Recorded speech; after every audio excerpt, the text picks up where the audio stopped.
Makasih Pasien. Shalom Bapak Ibu sekalian, selamat pagi semuanya.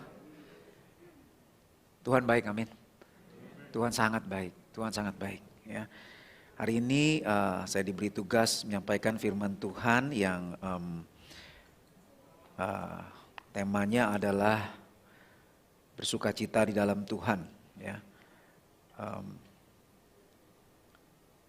Filipi 4 ayat 4, Paulus katakan di sana kepada jemaat Filipi, bersukacitalah senantiasa di dalam Tuhan. Ya, sekali lagi kukatakan bersukacitalah. Kalau sampai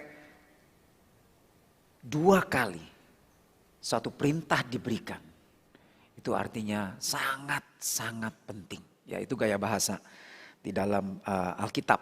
Ya, jadi ini adalah suatu patokan juga. Apakah kita seorang Kristen sejati atau bukan? Ya, Bapak Ibu, waktu Paulus mengatakan hal ini kepada jemaat di Filipi, jemaat Filipi itu sangat mengerti. Mereka enggak, mungkin sebagian kita dengar yang benar bersukacita senantiasa, apa bisa? Ya. Bapak Ibu, bukan berarti kita selalu ketawa-ketawa sendirian, ya, kemana-mana di bus ketawa sendirian, ya, di kantor ketawa sendirian, bukan begitu, ya. Tetapi ada sukacita, ya, di tengah masalah sekalipun kita ada damai sejahtera, ada ketenangan, ada penghiburan, sehingga kita tidak larut dalam kesedihan, bahkan depresi, ya. Nah, Bapak Ibu, jemaat Filipi itu sangat mengerti waktu Paulus katakan begitu. Mereka melihat dalam diri Paulus. Dan mereka mendengar apa yang Paulus alami. Mereka melihat dengan mata sendiri. Bagaimana Paulus itu di Filipi. Bapak Ibu kalau baca di Kisah Rasul. Bagaimana Paulus itu di Filipi satu kali. Karena dia membuat seorang tukang tenung. Ya, terlepas dari kuasa kegelapan. Lalu akhirnya kemudian tuannya marah, lalu menuntut Paulus dan Silas, sehingga Paulus dan Silas dipukul, dicambuk 39 kali Bapak Ibu. Ya. Bukan pakai rotan biasa, tapi pakai cambuk. Itu sakitnya luar biasa. Nggak mungkin Paulus waktu dicambuk, hahaha, ketawa, itu nggak mungkin, itu something wrong sama Paulus. Ya, Paulus bukan seperti itu. Saya masih ingat waktu saya 20 tahun yang, ya 30 tahun yang lalu ya. Saya pernah, waktu itu saya sambil kuliah saya les, memberikan les ya kepada anak-anak SMP gitu. Nah adik saya juga, dia juga memberikan les. Nah kemudian ada saudara dari murid lesnya ini yang di Singapura, kuliah di Singapura. Nah anak ini badung, pergaulannya sama anak-anak yang gak benar, begajul begitu. Jadi akhirnya di preman di Singapura. Dia melakukan tindak kriminal, ditangkap sama polisi, dihukum penjara, plus dirotan 6 kali. Ya, dirotan 6 kali.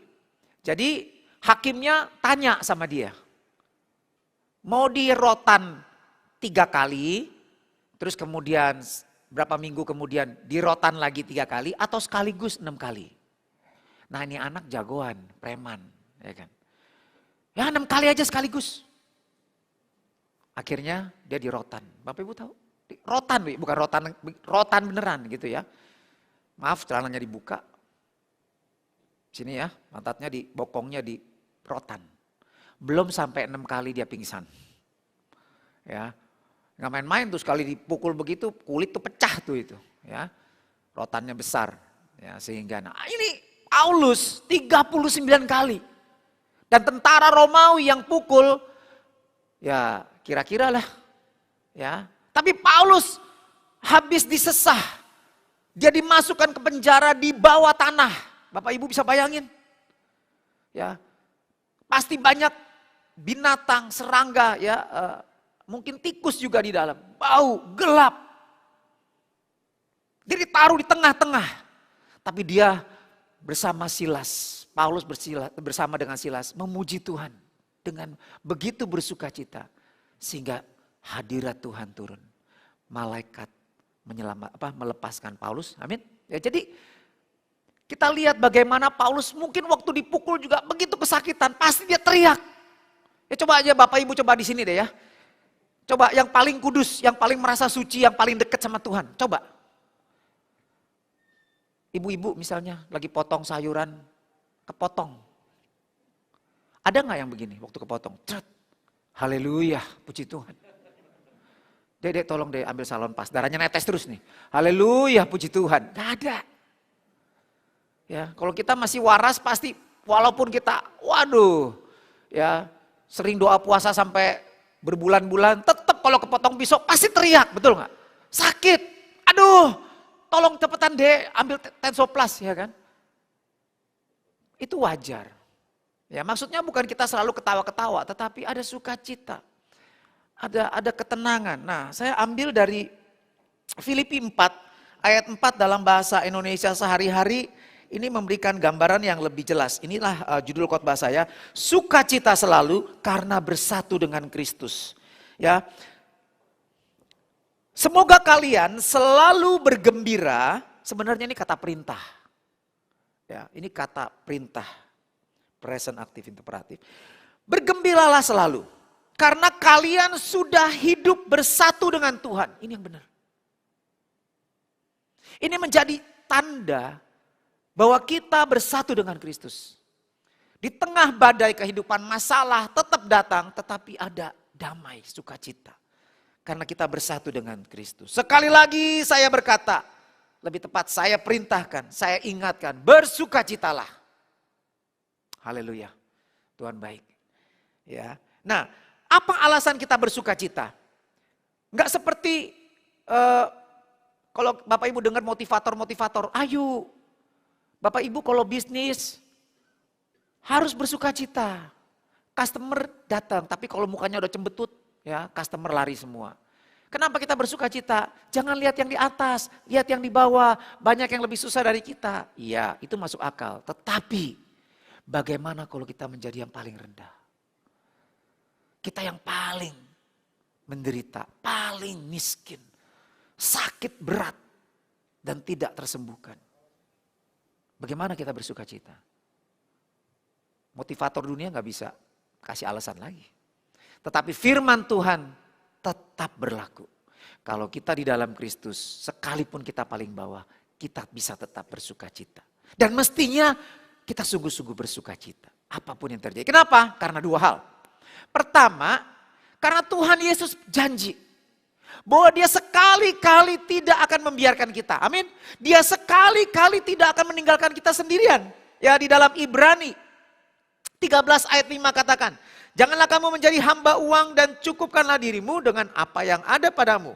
Karena Allah telah berfirman, aku sekali-kali tidak akan membiarkan engkau. Dan aku sekali-kali tidak akan meninggalkan engkau. Itu yang pertama. Yang kedua, alasan yang lebih kuat lagi. Sehingga Bapak Ibu tahu, waktu jemaat gereja purba, gereja mula-mula, mereka dianiaya, mau dikasih umpan buat singa, harimau, ya apapun lah binatang buas. Sambil mereka di tengah lapangan, harimau atau singa itu datang, mereka menyanyikan himne, pujian. Wow, merinding saya ngomongnya lagi. Ada sukacita, ada ketenangan. Ya. Dia tahu sebentar lagi dagingnya akan dikoyak-koyak binatang buas. Tetapi ada ketenangan, ada sukacita. Seperti Stefanus. Waktu dirajam dengan batu. Dia bersukacita dan dia angkat wajahnya ke atas karena dia melihat Tuhan. Kita bersukacita selalu. Karena kita sudah bersatu dengan Kristus. Bayangkan kalau kita dipungut anak oleh Ratu Elizabeth. Sekarang Raja Charles-nya. Bayangin. Kekayaannya luar biasa. Terus kita dikasih satu kamar di istana Buckingham. Waduh, kita akan begitu bersukacita. Amin. Kita akan apapun yang terjadi kita akan bersukacita. Misalnya Pangeran Charles bilang, tolong beli Indomie di Indomaret tuh sebentar. Kita akan bersuka, apaan ini anak ratu, masa anak raja masa disuruh beli Indomie? Enggak apa-apa. Karena Raja Charles yang suruh. Kemanapun saya akan pergi dengan bersukacita. Betul? Apalagi kita anak Tuhan semesta alam. Yang menciptakan langit dan bumi dari tidak ada menjadi ada. Maka kita tidak akan pernah depresi. Kita bisa takut, tapi kita tidak akan ketakutan. Amin. Kita bisa tertekan, tapi kita tidak akan depresi. Kita tidak akan hanyut. Karena kita tahu Tuhan kita hidup. Ya. Nah, Bapak Ibu, tetapi kenyataannya kita lihat sekarang ini.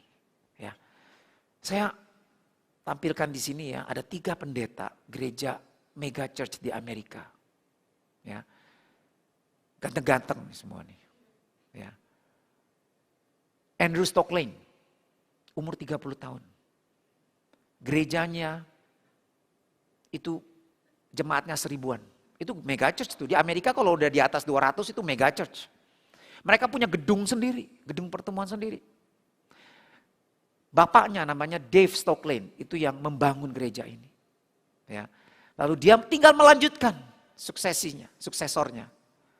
Tapi ya, walaupun istrinya cakep, anaknya lucu-lucu ya, semua jemaat mencintai dia, dia juga khotbahnya lucu, menarik.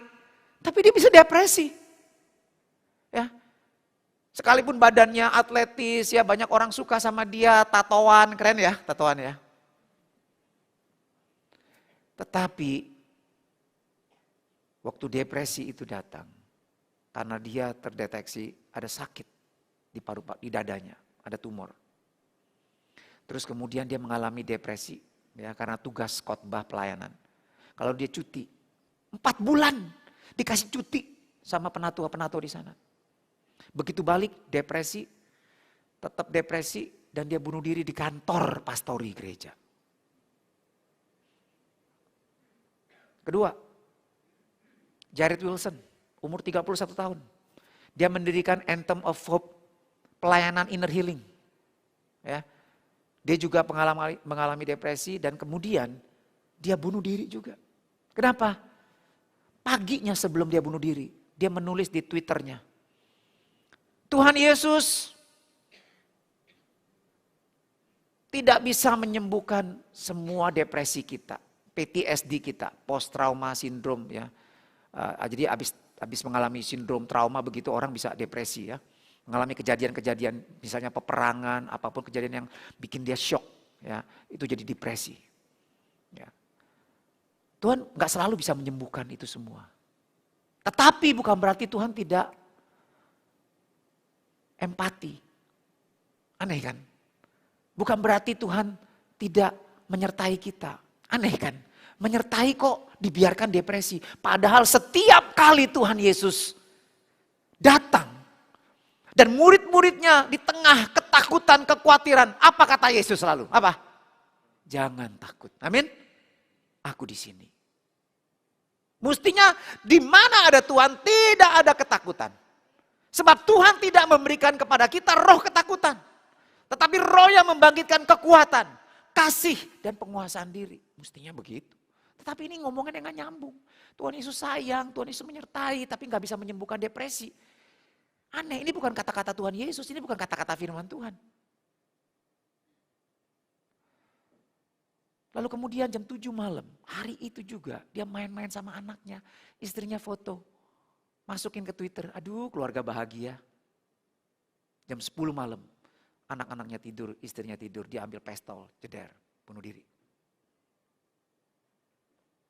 Satu lagi, Darren Patrick, umur 50 tahun. Luar biasa ini pendeta, ya, lulusan teologi, master teologi juga, dan diundang beberapa kali oleh John Piper, ya seorang pendeta gereja reformasi yang cukup besar, terkenal, ya di Amerika, John Piper, ya luar biasa. Ini juga, bukan berarti mereka ini bukan Kristen palsu, enggak. Mereka Kristen, saya percaya mereka mengalami Tuhan. Tetapi ingat, Yohanes mengingat, jadi ini saya ingatkan dia tuh ada masalah. Dia ketahuan chatting nggak bener, ya, nggak sopan sama perempuan. Dia nggak jujur dalam keuangan. Akhirnya pecat sama gereja, nggak boleh jadi gembala sidang lagi setahun. Habis itu dia boleh melayani lagi setelah setahun di sabat ya. Setahun kemudian dia boleh melayani, tapi nggak boleh jadi pendeta. Maksudnya nggak boleh jadi gembala ya. Dia melayani konseling, boleh apa segala macam, tapi dikawal begitu ya. Lalu istrinya pikir udah gak ada masalah kan, udah beres kan. Lalu dia kemudian satu hari pergi latihan tembak sama teman-temannya. Habis dia latihan tembak, dia tembak dirinya sendiri. Firman Tuhan katakan, pencuri datang hanya untuk mencuri, membunuh, dan membinasakan. Ingat, lawanmu, musuhmu iblis, itu seperti apa? Singa, berjalan keliling, mencari orang yang dapat ditelan. Lawan dia dengan iman yang teguh. Dia gak peduli.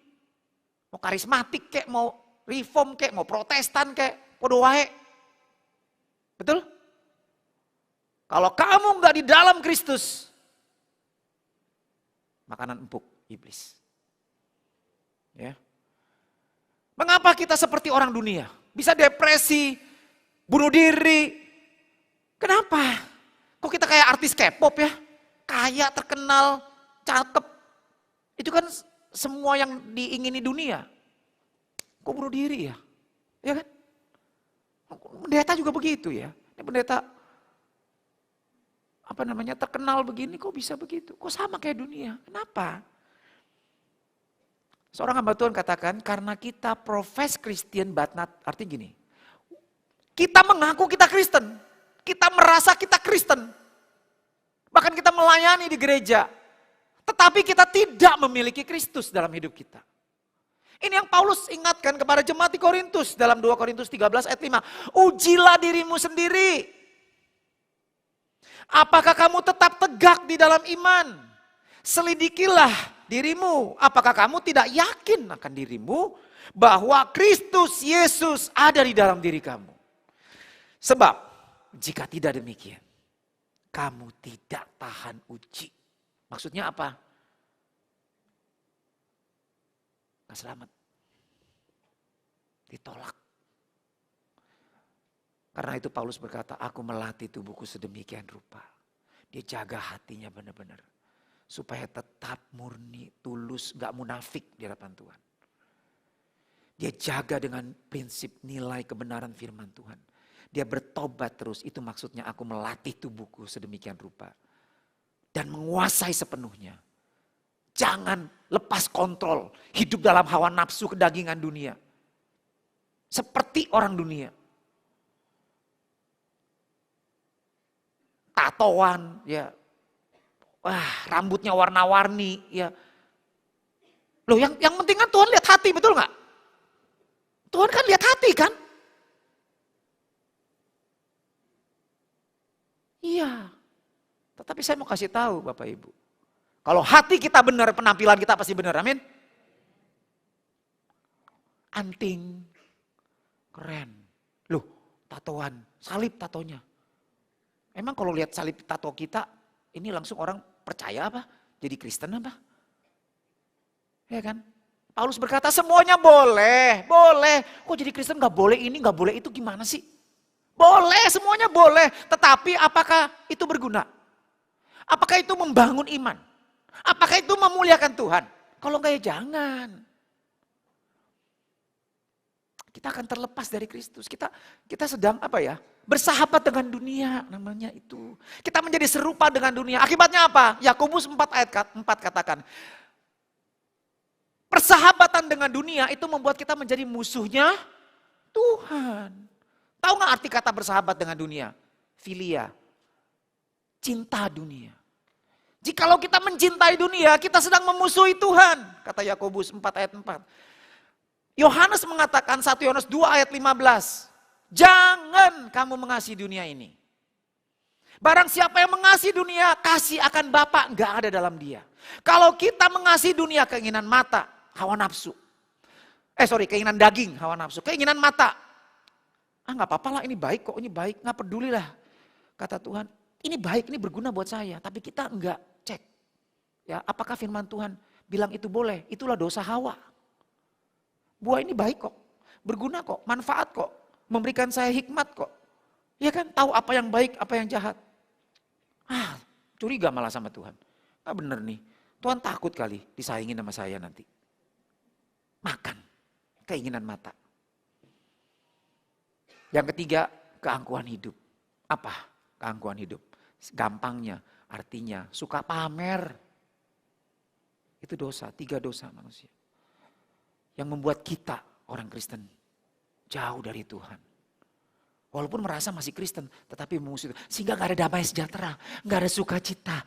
Sama kayak dunia, ada masalah, depresi juga. Yesus kayaknya gak nyata, Yesus kayaknya cuma teori.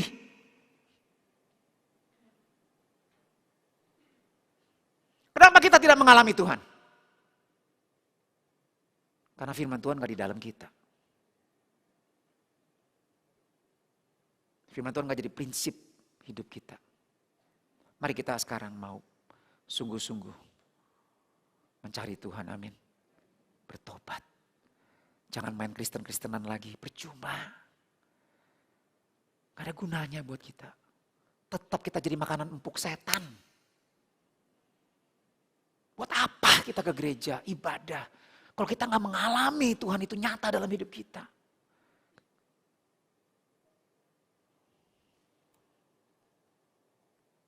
Ini kata Yesus. Kalau kita mau sungguh-sungguh cari dia. Matius 11 ayat 28. Marilah kepadaku yang letih lesu dan berbeban berat. Aku akan memberikan kelegaan kepadamu. Amin. Jadi gak mungkin. Itu pendeta-pendeta tadi itu depresi.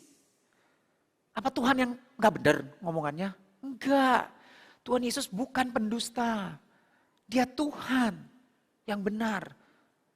Dan dia rindu setiap orang yang datang kepada dia mengalami kelegaan. Amin.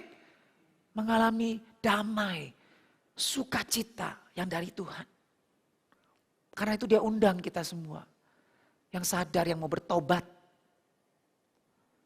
Yang capek. Ya, dengan segala dosa-dosa. Segala kemunafikan. Segala keangkuhan hidup. Mari. Aku akan memberikan kelegaan. Ini ya, kata Tuhan yang begitu mengasihi kita. Caranya gimana? Ayat 29 katakan begini. Pikulah kuk yang kupasang. 1. Pikulah kuk yang kupasang. Ini yang buat orang-orang Kristen bahkan pendeta-pendeta tadi binasa karena tidak memikul kuk Tuhan Yesus berikan. Ya, tidak mau, tidak rela menerima kuk yang Tuhan Yesus berikan. Itu 1. Yang kedua, tidak mau belajar kepada Tuhan Yesus. Nanti kita akan lihat bagaimana kita memikul, apa artinya memikul kuk Tuhan Yesus dan belajar kepada Yesus.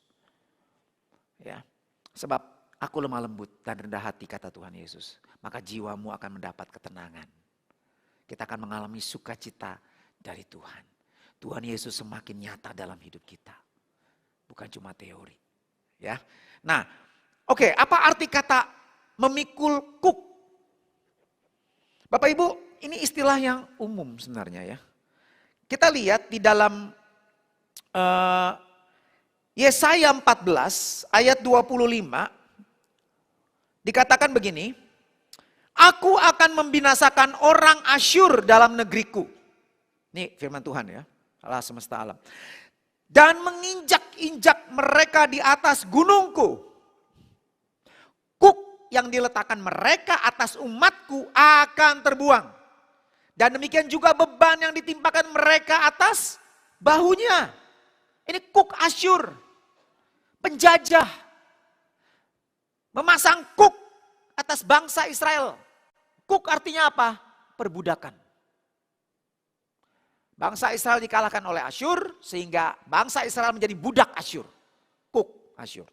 Sekali lagi dalam Yeremia 27 ayat yang ke-8.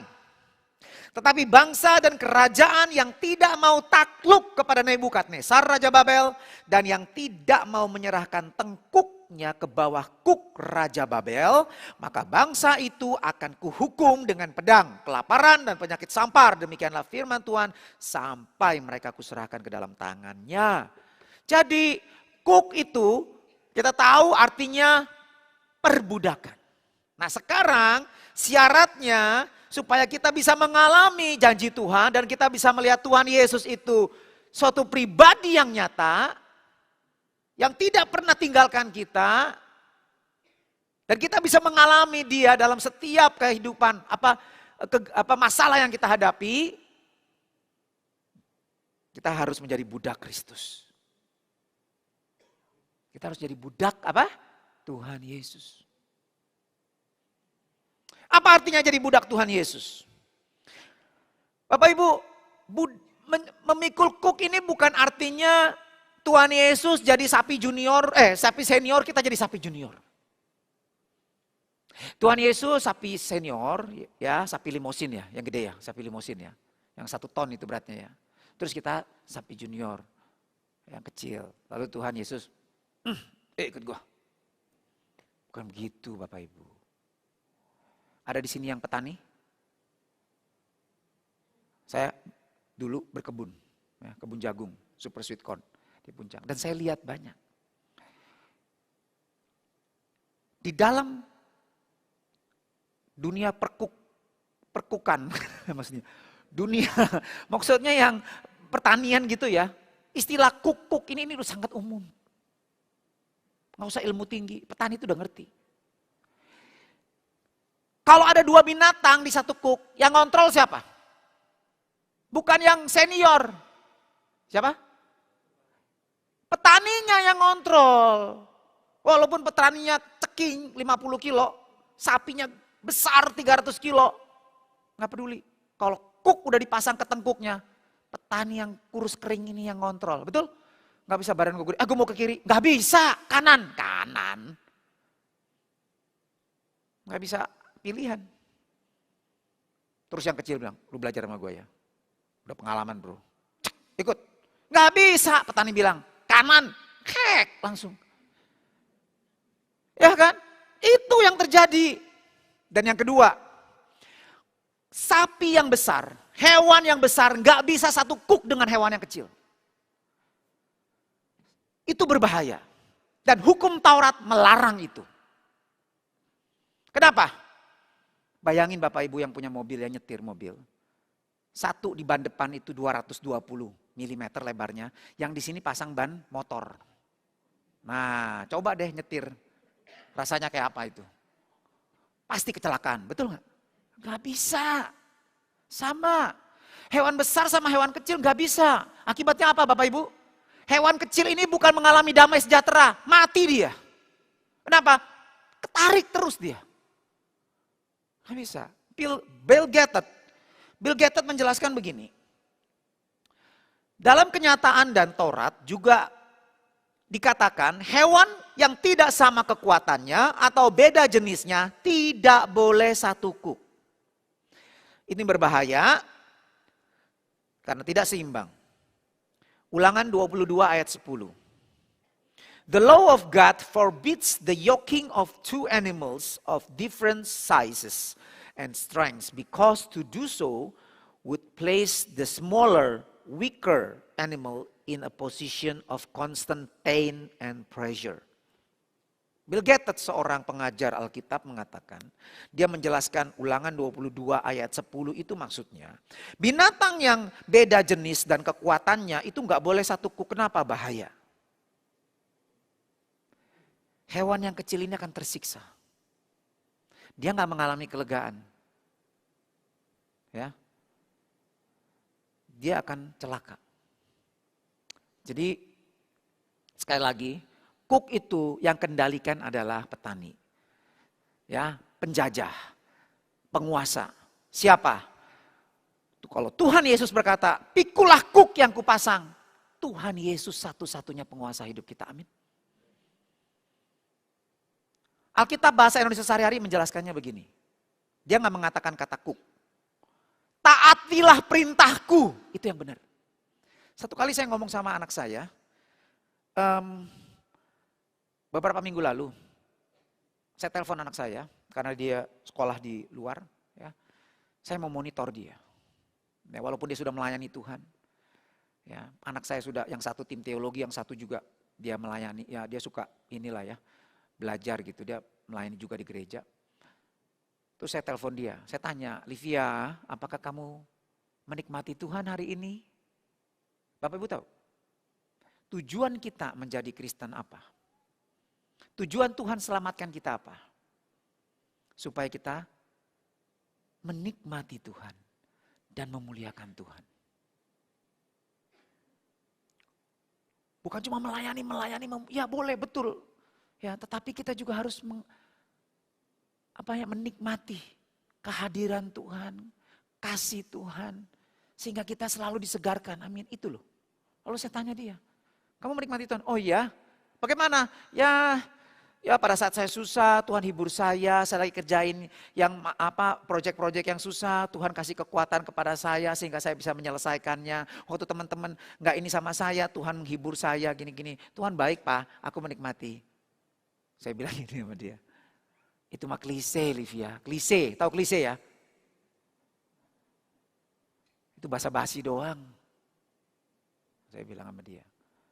Loh habis gimana Pak? Itu kan benar Pak. Iya itu kita udah tahu semua. Tapi sebenarnya tahu nggak apa?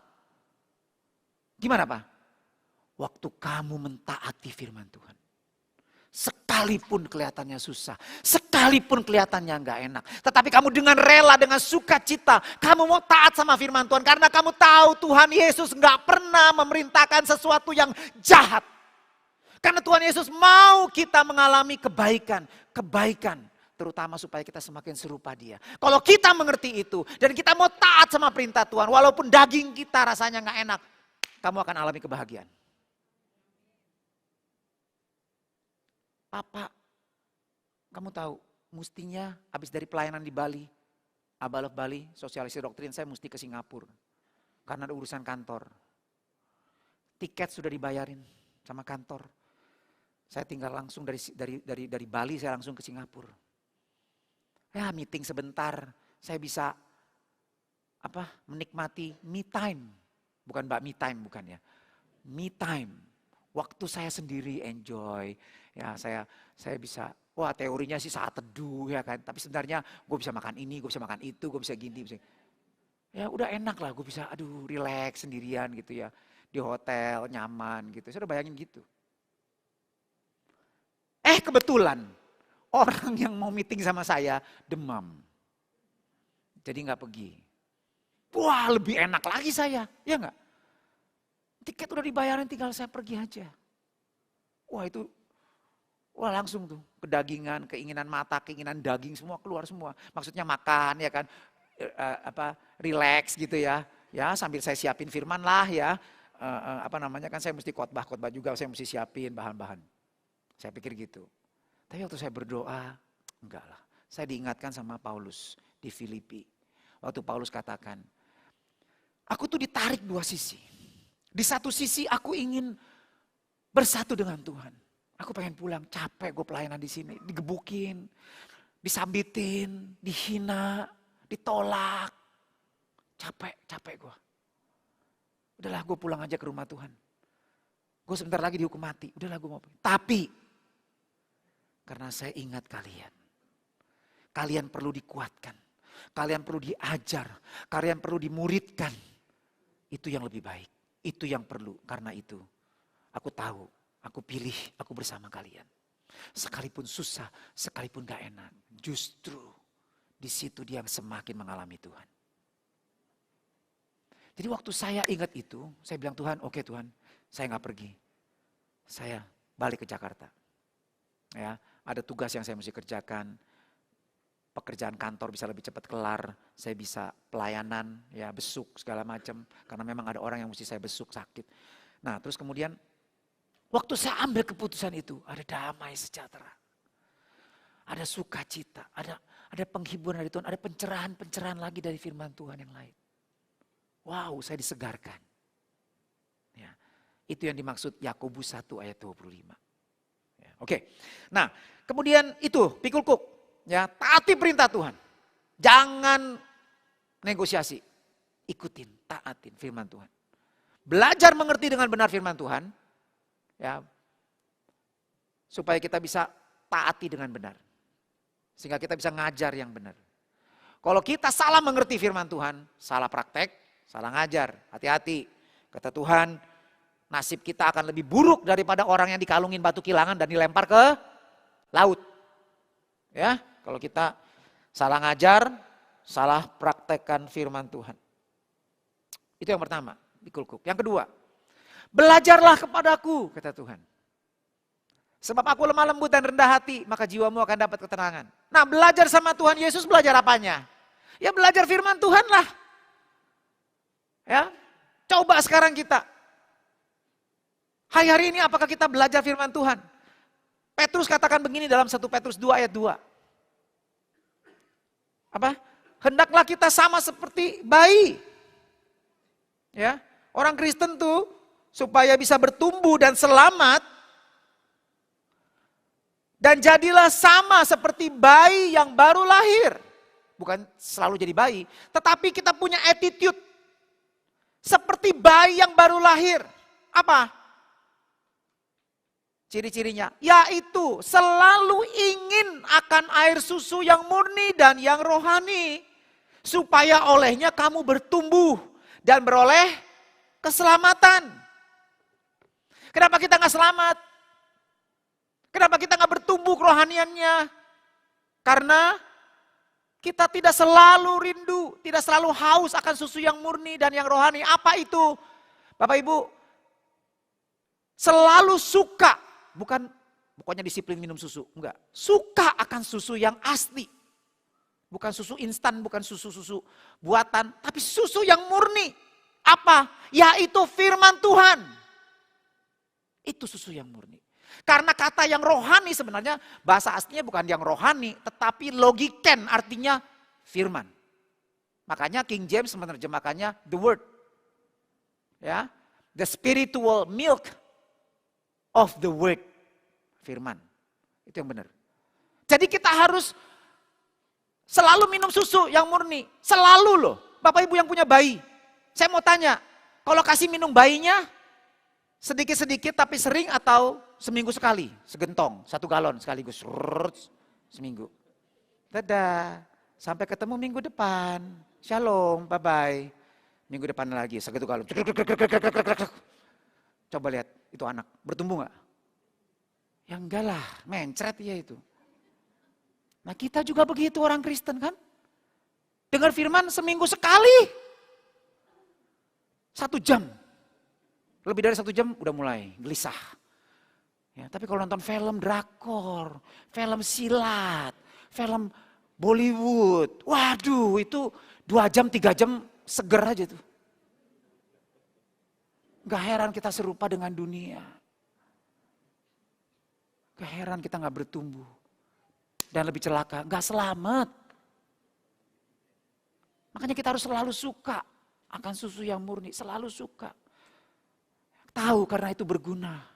Karena itu penting, itu menyehatkan kita, menguatkan kita. Sehingga musuh kita si iblis itu tidak bisa menipu kita, mencelakakan kita.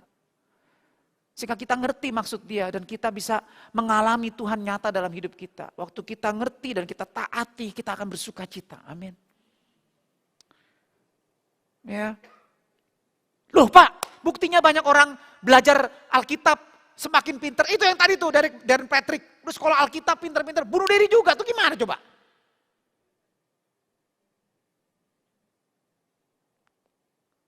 Saya mau kasih tahu ya Bapak Ibu. Kita nih Abba Love nih lagi ada tim independen yang lagi menyiapkan selain doktrin dasar. Yang akan diajarkan juga kepada jemaat. Tapi ada juga doktrin-doktrin kontemporer, doktrin-doktrin yang sedang ada sekarang ini, yang kita sering ini, ya, yaitu salah satunya yang sedang lagi kita godok, supaya Abba Love secara sinode semuanya sama, adalah mengenai peperangan rohani. Efesus 6 ayat 10 sampai 18. Nah, kita sering salah tanggap. Bapak Ibu tahu nggak senjata yang paling penting dalam peperangan rohani? Peperangan rohani ini bukan, wah kita ikat setan sono, ya. Wah itu pangeran apa segala macam perang, kita perang di sono. Ya, ayo kita pergi ke pulau sono, Papua itu kita mengikat sono ya. Ke Padang, kemana gitu. Kalau ke Paris saya mau ikut. Kalau ke Papua nanti dulu deh. Ya, nah bukan itu Bapak Ibu peperangan rohani. Peperangan rohani kita adalah one on one sama setan. Melawan tipu muslihat dia. Senjatanya makanya senjata pribadi semua. Apa senjata terutama? Ikat pinggang kebenaran. Baju zirah keadilan. Itu dua senjata yang pertama terutama harus kita miliki. Kalau enggak, cilaka kita ditipu sama iblis. Ikat pinggang kebenaran artinya apa? Ikat pinggang yang membuat kita, artinya ginilah. Hati yang benar, yang tulus, yang murni ikut Tuhan. Bukan munafik, bukan karena supaya kaya, supaya sembuh, supaya oke Tuhan bisa kasih itu semua. Tetapi sekalipun Tuhan gak kasih, tetap saya percaya sama Tuhan. Karena Tuhan selamatkan saya dari kebinasaan kekal. Sehingga saya bisa berkata seperti Ayub berkata dalam Ayub 13 ayat 15. Sekalipun Tuhan membunuh aku tetap percaya kepada dia. Itu iman yang benar. Itu iman. Beri tepuk tangan buat Tuhan. Itu iman yang mengerti hati Tuhan, amin. Dia tahu Tuhan itu baik.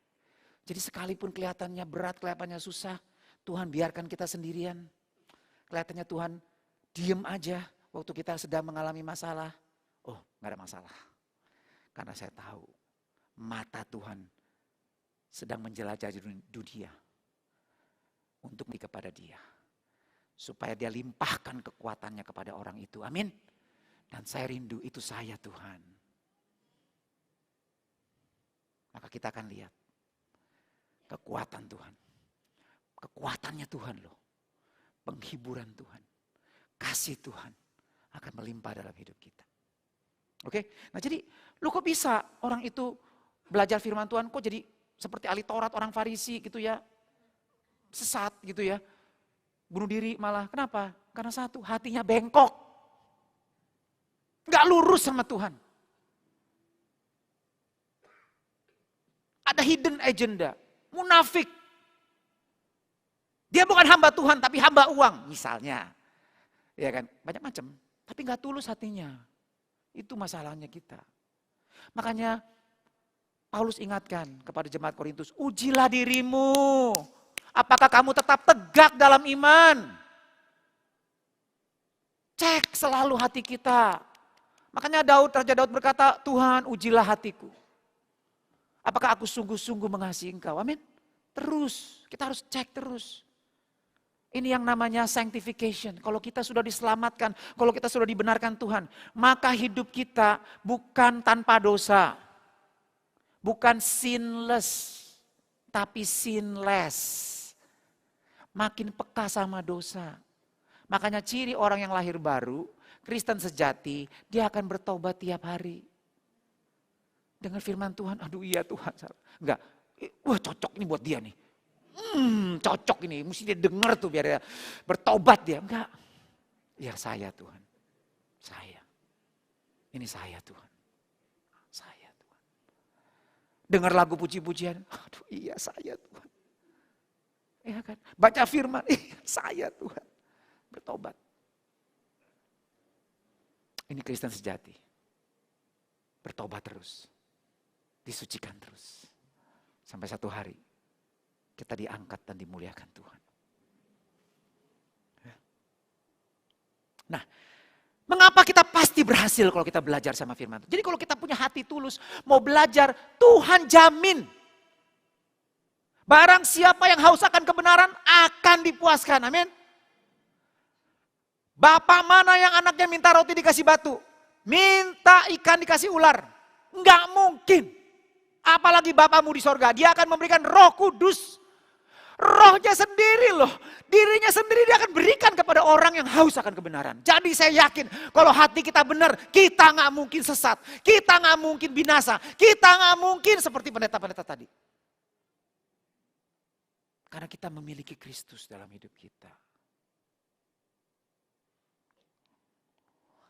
Kenapa kita pasti berhasil jika mau komit, pikul kuk dan belajar sama Yesus? Pertama, Karena Yesus Tuhan yang selalu hadir. Aduh, saya bersyukur sekali ya. Saya punya pengalaman satu kali 5 tahun, ya 5-6 tahun yang lalu. Saya ke Makassar, waktu itu ada urusan bisnis, ada kolega yang menikah di Makassar, saya datang. Terus kemudian ada seorang penambang, karena saya trading batu bara, ada seorang penambang yang juga dari Kalimantan Selatan datang, ya, seorang haji. Ya, terus kemudian saya janjian sama beliau, Pak besok ya jam 9 ya, saya ke hotel Bapak ya. Oke, kata dia. Saya tunggu, dia tinggal di sebuah hotel, ya suite gitu. Terus kemudian hotelnya itu dia tinggal di suite, jadi ada ruang tamu, ada kamar.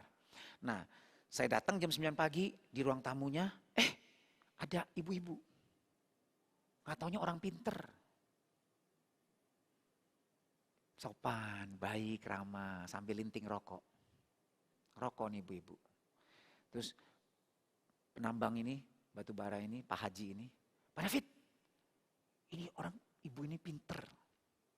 Bukan IQ-nya tinggi, bukan. Ini ini ibu ini pinter. Itu pendeta lagi. Gubernur Kalimantan Timur. Pakai beliau. Anggota DPR ini pakai beliau. Wah, Pak David kalau ada masalah, cari beliau. Ciami. Saya bilang, enggak Pak, thank you Pak. Ya, saya juga lagi enggak bahasa roh waktu itu ya. Lagi enggak ini banget lah. Ya. Jadi saya lagi mikirin nanti mau ngomong apa nih sama Bapak ini, Pak Haji ini ya. Karena ngomong bisnisnya jadi enggak sebenarnya enggak. Dia masuk ke dalam ruangan. Jadi diramal.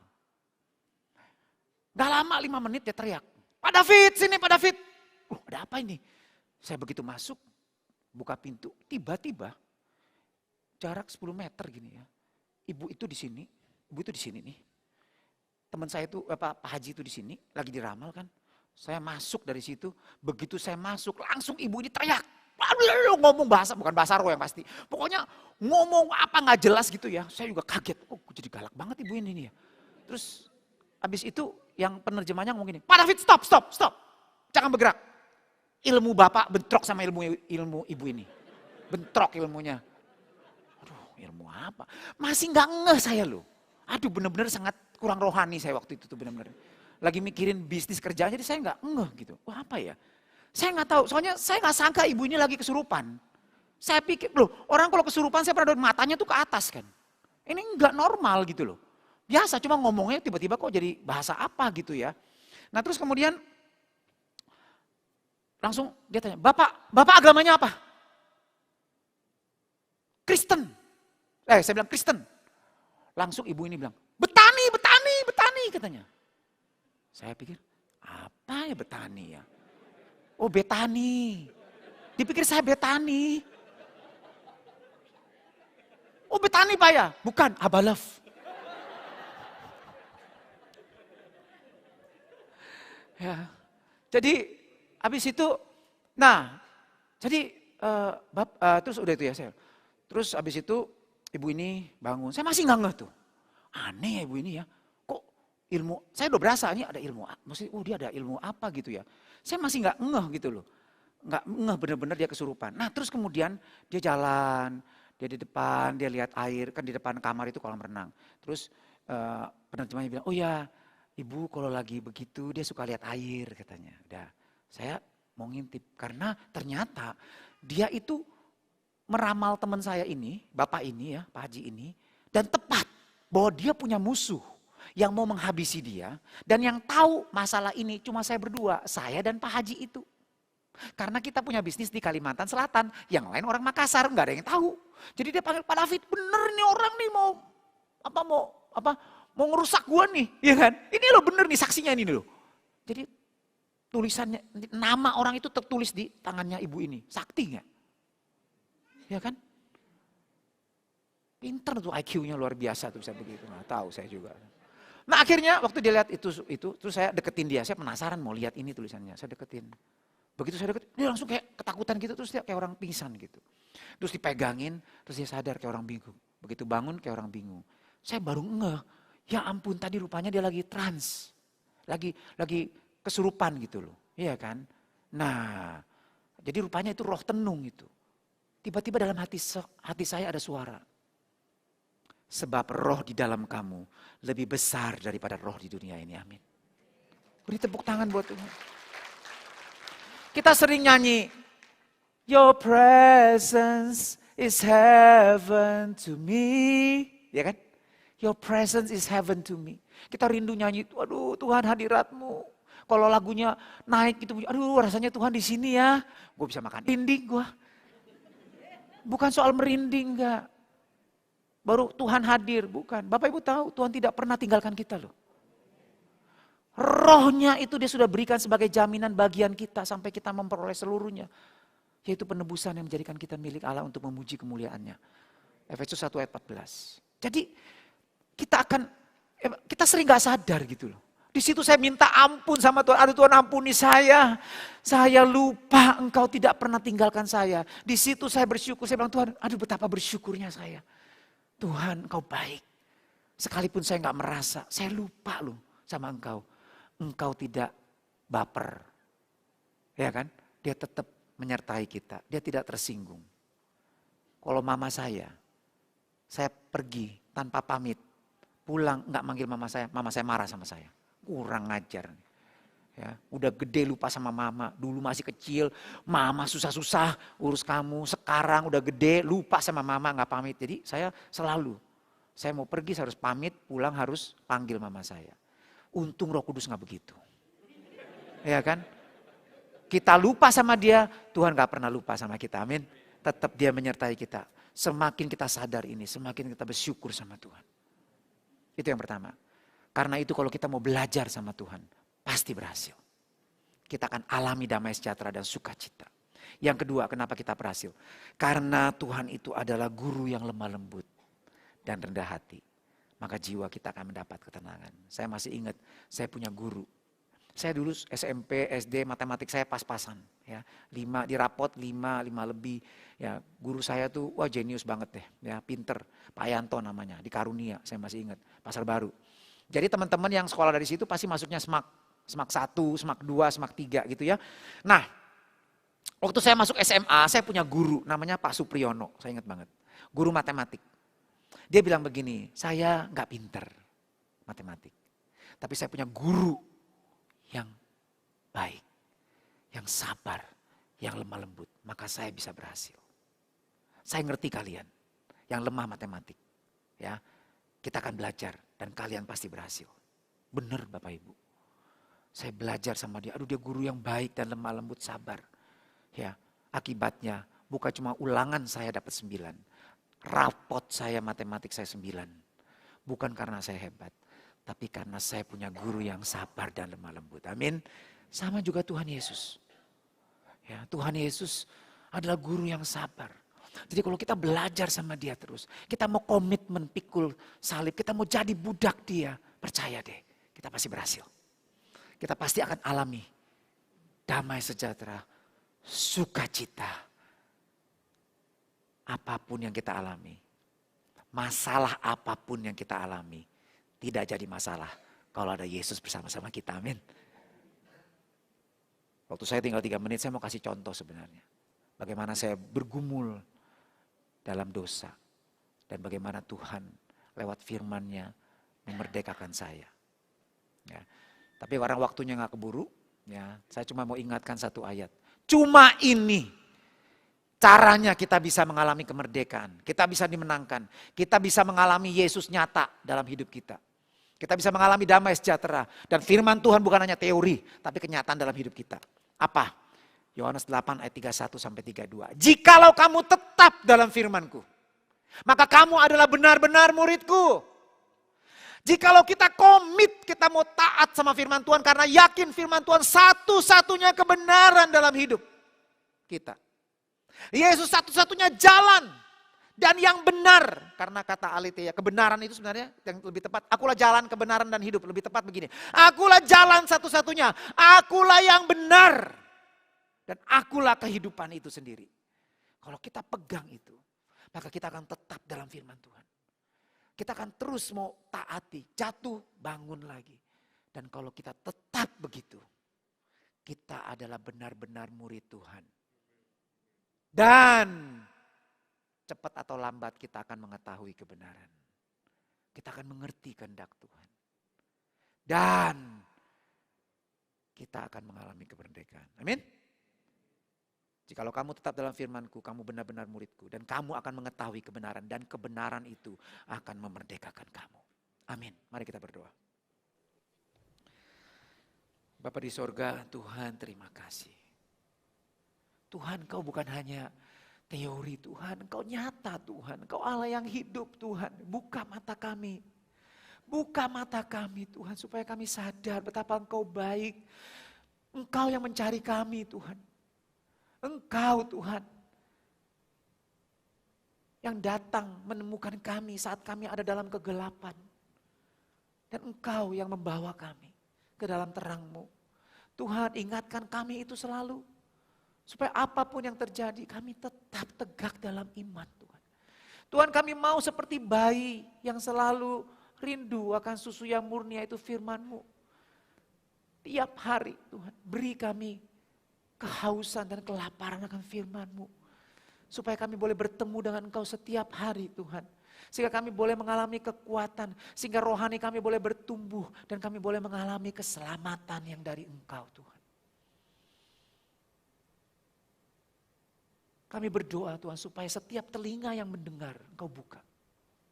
Supaya setiap firman yang kami dengar ini boleh masuk ke dalam hati kami. Kami simpan. Dan kami ambil komitmen pagi ini. Untuk kami mau terus mengikut Engkau. Menjadi hamba-Mu yang sejati. Sehingga kami akan mengetahui kebenaran. Dan kebenaran itu memerdekakan kami. Sehingga kami boleh alami sukacita yang dari Engkau. Sampai kami bertemu muka dengan Engkau. Di dalam nama Yesus. Kita semua yang sungguh-sungguh mau ikut Tuhan sama-sama katakan. Amin. Amin. Haleluya. Tuhan berkati.